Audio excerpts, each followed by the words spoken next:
বাঙালির হেসেলে চিকেন কিন্তু প্রায় দিনই হয়ে থাকে, আর ছোট থেকে বড় পর্যন্ত চিকেন কিন্তু অনেকেই পছন্দ করে।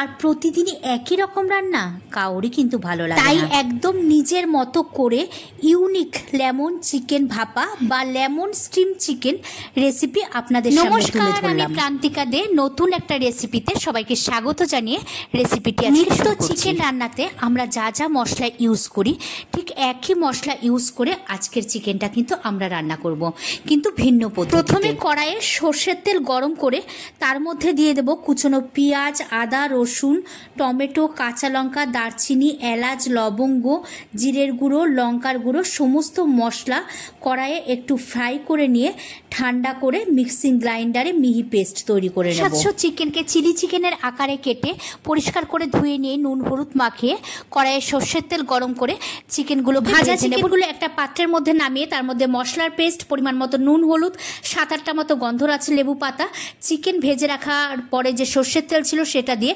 সমস্ত কিছু একসাথে ম্যারিনেট করে একটা টিফিন বাটির মধ্যে ঢেলে পরিমাণ মতো গরম জল, কাঁচা লঙ্কা দিয়ে টিফিন বাটির ঢাকাটা লাগিয়ে একটা কড়াইয়ের মধ্যে অল্প জল দিয়ে সেটাকে গ্যাসের ওভেনে বসিয়ে 25 মিনিট মতো রান্না হতে দিলাম।